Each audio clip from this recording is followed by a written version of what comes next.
I'm Master Kim Wolf from Cabot County. Senator Manchin asked me to introduce a lot of important people here today.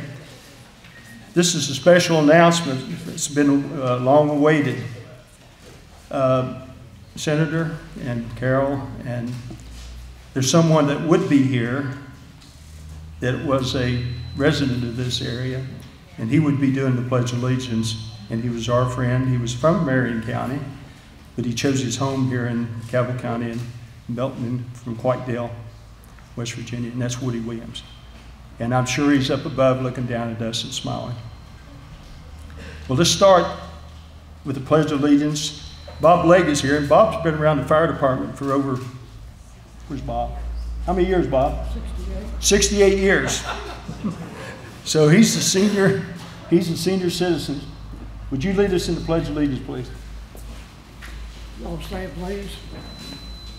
I pledge allegiance to the flag of the United States of America and to the republic for which it stands, one nation under God, indivisible, with liberty and justice for all.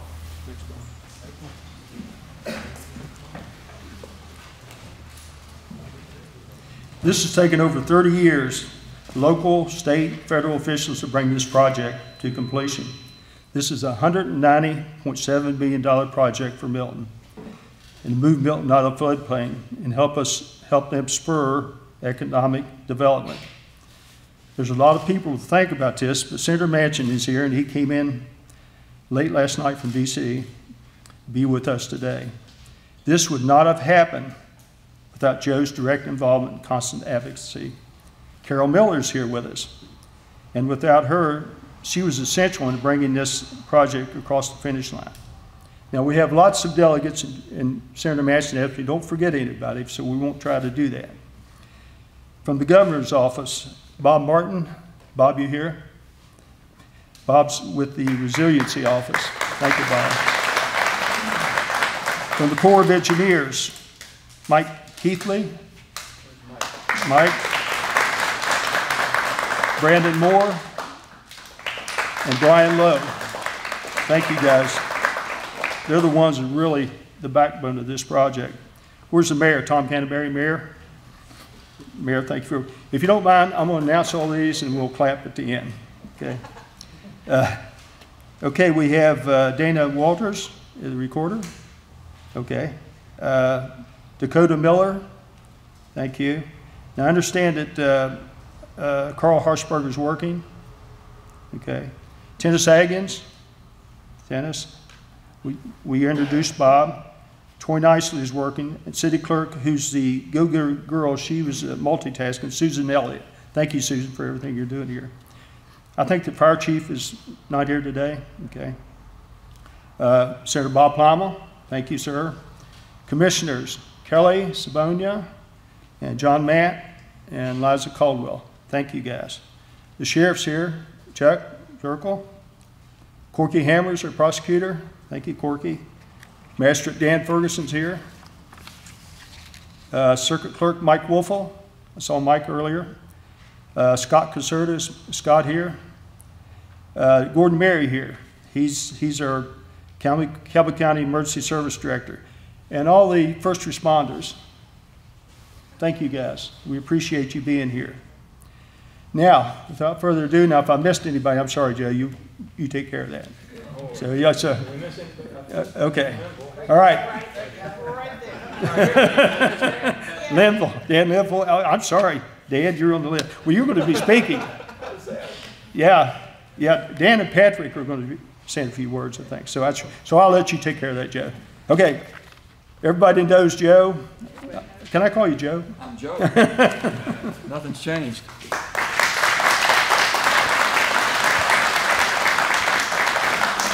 Let me thank you all. You know, I was just thinking when we were doing this Pledge of Allegiance that I know I'm in Woody's hometown when we said Pledge of Allegiance under God, how Woody always would correct us, and there's no pause. You go right into it. So everybody did it correctly, and you know you're in Woody's home, and I know he would be proud. Let me just say this. I'm honored to be here today alongside Mayor Canterbury, of course, Delegate Linville, and all of the the officials, public officials, you can't do this. One person can't do it. No one institution can do it. But when we work together across the political division that we have today, it makes good things happen. When you put priorities above politics, good things happen. And that's what we did. This has been a high priority since 1993. I'm always excited to be with Carol, and she's going to say a few words after me. Shelley couldn't be here today, but you know, she's on appropriations with me. We work together. When you identify these projects and you work together, you can usually show the highest priorities you have for your area and help people. And I'm very appreciative of all of her and her staff's work. This is truly a historic investment, and it's been 30 years in the making. We've talked about it since 1993, Bob. 1993. They have a long history of flooding, and it was just, I think it was just last year it took the life of 63-year-old Denver Edmonds. And only 2 weeks ago, heavy rains brought flooding the damaged home just a stone's throw away from where we're standing here today. So we know how important this was. And the amount of damage it does, and it destructs the lives, hurts the economy, hurts an awful lot of people in so many different ways. When the wall is completed, when it's completed, okay, and it's almost $191 million project, but there's matching funds from the state. There's also the responsibility of the local community here to operate it, to make sure it's operational. So everybody's got a hand in this, and everybody has a responsibility. You're going to protect about 600 buildings, they're telling me, and also all the small businesses and homes that go with this. And they've said now we can expect a flood of the duration and type of devastation we've had about every 27 years because of where it is now. When this is completed, you can make it almost 250 years and not expect another flood. I know there's been some concerns about, well, this might cause other floods in other areas. And I talked to our core area and to Mike. Mike was explaining to me that's not going to happen. They're going to minimize any types of devastation that might happen or any other problems that may occur if it's not designed and built properly. So I'm very confident of a Corps. We've been very, very fortunate to have a Corps in Huntington that does an excellent job, and they're so great to work with. I have to work with a lot of Corps now, being chairman of Energy and Natural Resources. I got to work with Corps across the country, and I can tell you this is the finest. They understand what the people's needs. They don't put the bureaucratic jargon in front of you and stop you from doing things, and that's been so refreshing. It's a product of last year's annual, what we're doing now, the appropriations bill. They talked about earmarks. You've heard earmarks. They says, oh, that's just pork barrel. You tell me if this wall was pork barrel. You tell me if it was just throwing money at a bridge to nowhere. That's what they're talking about. What we're doing right now, and what Carol will tell you, what Shelley would tell you, what we're trying to do now is allow us to have input on where the money comes back to our state, rather than a bureaucrat sitting in Washington saying, well, we think you should spend it here or there. They have no idea. And if we don't talk to our delegates and all the people that represent you, we don't know either. So it's a joint effort. And we always ask for the highest priority. We've been asking, what's the highest priority you have next? What can we help you with? And then once we get our heads together, we say, and then when it comes from both of us and coming from both sides, bicameral and a bipartisan way, it usually happens. We have X amount of dollars that we can invest. I talked yesterday on the floor about the national debt that we face, and I want to just reiterate, what we face right now is something we have to get a control of. But that doesn't mean you walk away from the priorities and necessities that people need. It looks at you, are you operating as efficiently as you should? We've got $31.4 trillion right now, the debt. That's $94,000 of responsibility each one of us. If you looked at the debt that we are carrying today at $31 trillion, $31.5 trillion, that equates to $94,000 per person.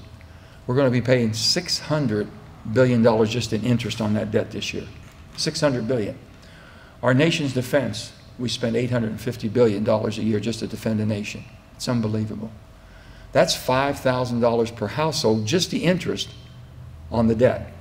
We have to start looking at things this way, and if you don't, I can tell you, let me just tell you, 2050 has been used as a benchmark. 2050, the year 2050, for so many things. This should be done by 2050, that should be by, that's our goal. Let me tell you what happens if we don't change our ways in America. The debt will be $130 trillion in 2050 if we continue down this path. The interest on the debt will be $5 trillion a year. It's unsustainable. We will not be a superpower of the world if we don't change. Everyone says, what are you going to cut? What are you going to cut? I said, first of all, before you talk about cutting, why can't we just run our government more efficiently? If the United States Congress got its budget done on time, the military told me they could save 5 to 10%. That's $40 to $80 billion right there. Just doing things the way we're supposed to. So what we're looking at, don't let people scare you. We're going to attack your Social Security and Medicare. That's not going to happen. Let me tell you what happens if we don't do something to fix this financial mess that we've gotten ourselves into. And if you are a Democrat and you want to blame Republicans, and if you're a Republican, you want to blame Democrats, we're all at fault. We've turned a blind eye to this, and we haven't paid attention. But let me tell you what happens by 2033 if we don't do something. Whatever Social Security check you're receiving now, you'll get 23% less. 23%. So if it's $1,000, take $230 off of that. So you're going to get a check for $770. Wondering, what happened? What happened? You can't control it. But basically, you have less cash coming in than what's going out. It automatically adjusts. So why should we sit back and let that happen? It's, oh, we got a crisis. We got to do something. We can stay ahead of that. And that's all I'm saying. Sit down and talk. When Democrats say they don't want to talk and it's going to be a clean and you can't talk about the debt, when should you talk about the debt? When do you talk about it in your household? When you have a challenge. When you have basically, and you're challenged about how you're going to pay your bills, how you're going to live within your means. So we're trying to bring everybody together to make that. We got a lot of good things happening in West Virginia. We've had a lot of good pieces of legislation. They said that in the most divided Congress we've ever had, we couldn't do what we've done in the last 2 years. And we did it in a bipartisan way because we were divided. If you want to accomplish something, you work together. And we did it. So there's a lot of good bills bring a lot of opportunities. We just got to make sure we take advantage of them. And the challenge we have right now is a labor force. You've got people who haven't gone back to work. You've got people that are going to work differently. That COVID changed us, and we have to be adjusting for that. But I just want to make sure that I reiterate that you understand the importance of basically the necessities that we have and the protection and responsibilities we have to society. This is a big responsibility as anything we do. This money that we're investing right now, we're happy for anybody in the country to look and see how we invested right here in Milton. And it's something that's been on the board for 30 years. We're proud of that. I'm proud of the Corps, and I've told Mike this before, and the Commander, Colonel Jason Putnam, and he's been great to work with. Mike, all of you and your entire staff, please tell him how much we appreciate it, because I know how important you are. And basically, the economy moves as rapidly as you all move, and you've done a tremendous yeoman's job. I want to thank all of you again. At this time, I want to invite my friend Carol Miller up to say a few words, but thank you and God bless each and every one of you.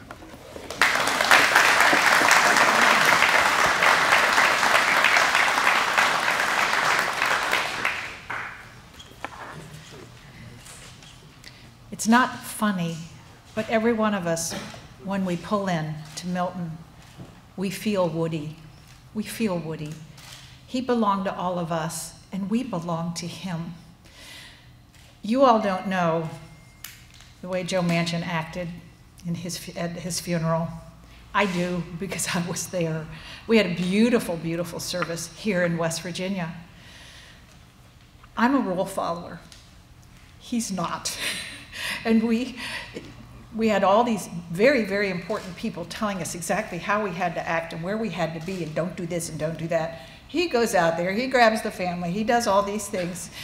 And there was one point in the service when he was lying in state and just the family was supposed to be in there. Of course, our senator's right there with him. And I'm standing in an archway, just watching, doing what I'm supposed to do. And he looks at me and he comes over and grabs me and drags me and said, "You need to be here too." And I went, "We're not supposed to be here." But he did such a wonderful job in Woody's service and just being there, and I did want to mention that. Today is a perfect day to show why we need to have a flood wall. When the heavens opened up early this morning and it rained and it rained and we hydroplaned a little bit on the freeway coming here, thought what a perfect example. I could quack like a duck, I would. But it's taken 30 years for us to get here. A lot of things take time when you don't want them to. I'm just very, very grateful we are, because West Virginia's topography, we are such a beautiful state, but since mankind ever settled anywhere, they always settled by a water source. So it makes sense for people to be around the rivers.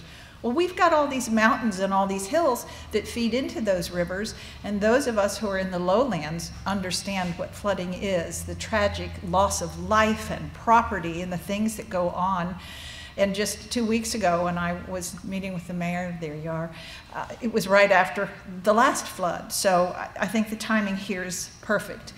And I don't have to thank anybody now because they've all been thanked so many times, at least twice, but we're so appreciative of having our Corps of Engineer and all the people that it took to make this happen, because we have to work as a unit. So I do want to thank the governor's office as well for their participation in this. And I do have to give a little shout out to Senator Capito, who could not be here today because she was another, I mean, having 2 appropriators in the Senate is really cool. I'm Ways and Means, I do a different job in the House, but what we do is so important. And she also is a member of she's the ranking member of the Environment and Public Works Committee. So she made darn sure that the Water Resource Development Act was funded in 2023. So that's just one more component that you all don't know about that we do, that it just makes such a difference. And so really, I'm just grateful to be here with you all and to be able to participate in what is going on here. So I don't need to talk. You've got lots of politicians in front of you. God bless you. I am just so happy. Thank you.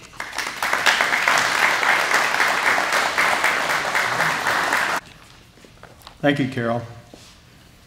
Representing the mayor's office in Milton, Susan Elliott.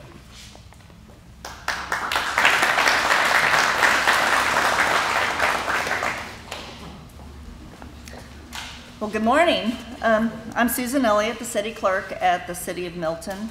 The mayor's voice is still a little scratchy, so he asked me to pitch in for him. Senator Manchin, if you'll recall, when the mayor had his ceremony in 2009, you were there to swear him in as mayor, and we're glad to have you here in Milton. And on behalf of Mayor Canterbury and the City Council and the whole city of Milton, I wanted to thank all of you for being here. We're excited to be here today as Senator Manchin announces this wonderful thing. $190.7 million has been secured, additional funding, let me say, additional funding has been secured for the Lower Mud River Flood Risk Management Project. Most of us here just call it the flood wall. And I think it's been 3 years ago, the project partnership agreement was signed. There was Colonel Evers in attendance, Mayor Canterbury, and Governor Justice. Since then, and even before then, the Corps of Engineers and the state of West Virginia have worked tirelessly to get to where we are today. And maybe it's not as fast as we'd like it to be. Nothing ever works quite the way we want it to, but they have not stopped. They're constantly working on one aspect of the flood wall or another, and we appreciate it.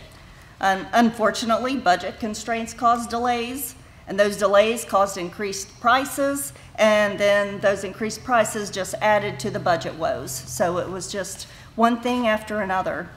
But when we heard that Senators Manchin and Capito had secured federal funding for the flood wall, we all let out a collective sigh of relief. It felt like there was finally a light at the end of the tunnel.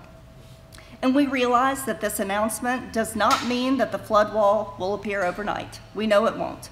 But what it does mean is that those working on this project can proceed without having to worry if funding will be available. What this means is that there's an end in sight for the families and businesses in town who have been flooded over and over again. Residents and businesses will save thousands on flood insurance, and property values will rise. All of that is great for Milton. This investment in Milton, and that's what it is, it's an investment in Milton, in the state of West Virginia. It will create job growth, it'll bring businesses in, and what's good for the city of Milton is good for the state of West Virginia. So thank you, Senator Manchin, for your support of this project and working together with Senator Capito to help protect our community from flooding disasters that have become ever more rising in frequency. So it seems like every year we have at least one flooding event, and we're glad to see this coming to an end. Thank you.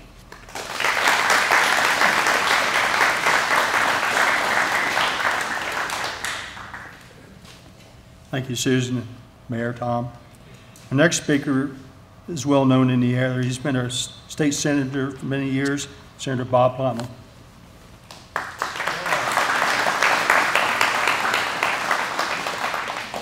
I don't think that the senator was, Manchin was knowing this, but I came to the legislature in '93. I was elected in '93, and that's when I got the challenge to start working on the Milton flood wall.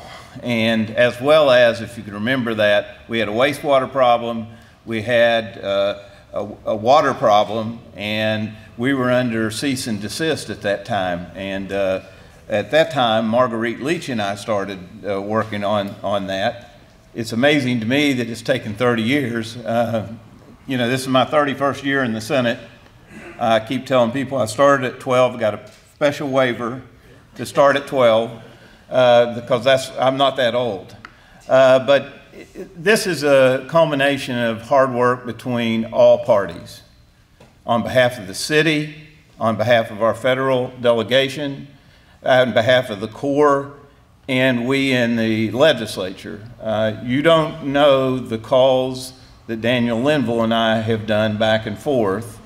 Is it secure on your side? Is it secure on your side? Have you gotten this? Have you gotten that? And now I'll have to say he called me more than I called him, but that's just his nature.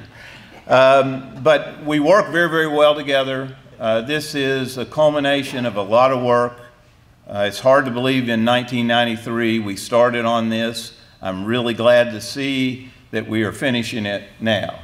I wanted to take a personal point of privilege on two things. First, Daniel, it's been great working with you, and I really have enjoyed the relationship we've had in working on this project. To the Corps, you guys have been phenomenal.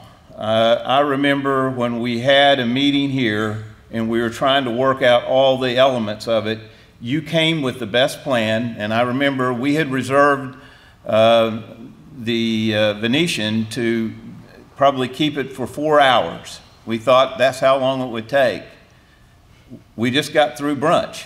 We didn't get any further than that. You came with the best plan. It was a great plan that we could support and get everybody at the table. Thank you very much, and thank you for the opportunity to be here.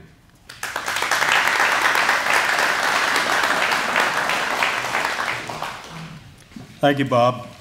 Representing the House of Representatives, as I said before, Patrick Lucas is here, but he's going to reserve his time to Daniel Linville because he said he's more long-winded. But we want to get... I did not say that.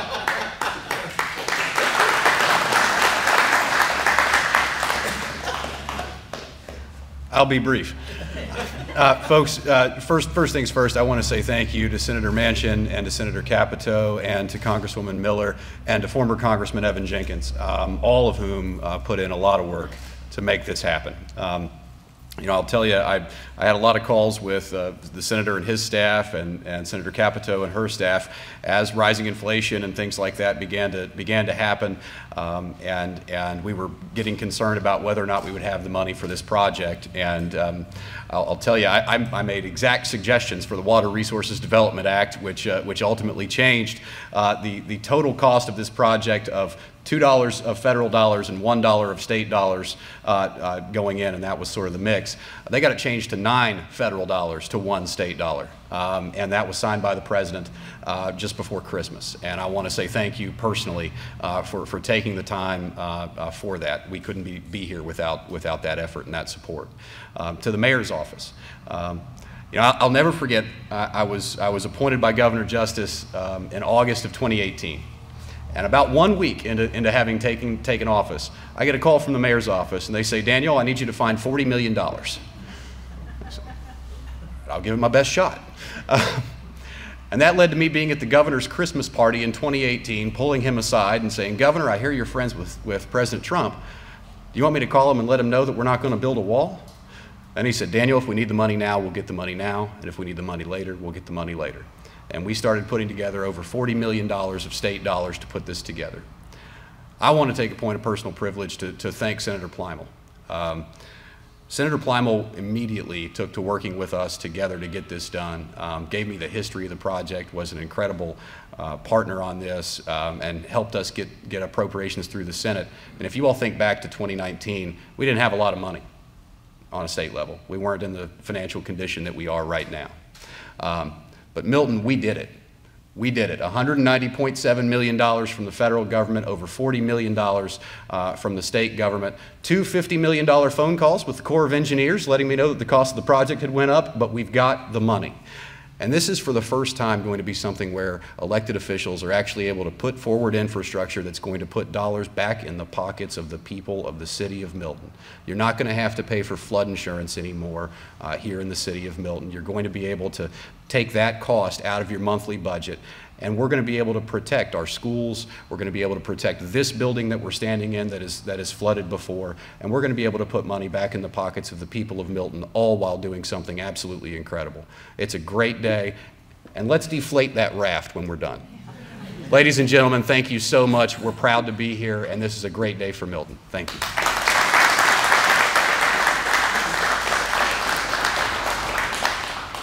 Thank you, Daniel. Senator, Congresswoman Miller, Mayor, this concludes our program. Thank you for coming. This is the way government should work. Oh, sorry. Senators are going to, he wants to speak, so. No, I yield to the Senator. Let me say, this gentleman right here, I think you know what a prize you have here. He's been my friend for a long time, but you know, I just have never been able to tell him how much I appreciate and thanked him for the way he took care of Woody. He was always with Woody, took Woody wherever he had to be part of it. Woody was he was really a national hero. Not just in West Virginia, we took it for granted. I traveled around the country when they christened the ship and did this and that in Woody's honor. This man was with him every step of the way. And Woody appreciated so much. It was part of his family. But he always never forgot where he came from, and he always talked about it. But I just can't thank you enough, my friend. Well, Woody loved you, Joe. Yeah, we were friends. A little story about Joe when we went over the christening of the ship. Joe came over to me, have you seen the program? I said, yeah. He says, I'm not speaking after Woody, am I? Because everyone, no one can speak after Woody. Let me just tell you that we, in this type of a project, and from Senator to our representatives, our delegates, and everybody who knows how these projects come to fruition. In the last 3 years, there's been $10 billion of federal dollars additionally come to the state of West Virginia. 10 billion with a B. And with that, I don't think I'm going to see that in my lifetime or your lifetime ever pass again. We'll never have a pandemic that shuts down our country like it did. We had an unknown force that hit us. When it hit, we didn't know if we had we knew we had a health crisis. We didn't know if we had a financial crisis, and usually the two go together. We tried to prevent that. In a bipartisan way, we put $3.2 trillion out in the market the first year, 2020. We came back, put another $2 trillion on top of that, and dispersed it the best we possibly could. People says, well, you wasted it and you threw a lot of money away. Maybe we overreacted. Maybe we're all guilty of that. And we've got to get our financial house back in order. But when you have projects like this, it makes you understand that when there's a priority and it's used the proper way, people are appreciative. They see what their tax dollars, where they're going. When they just throw it away and have no accountability, that's when they get a little bit leery, and they should hold everybody accountable. But with that, I'm just so proud. And when you mentioned that draft, I didn't see it until I was sitting there. But I hope that damn thing is 270 years old before I see it again. But let me just say thank you again. And all of you that have been so involved in this and waited for so long, so patiently. And Bob started out as a kid when he started work on this project. Look at him now. He's all grown up. Thank you. God bless you. Okay. Let's go. Let's go do it. Get it done.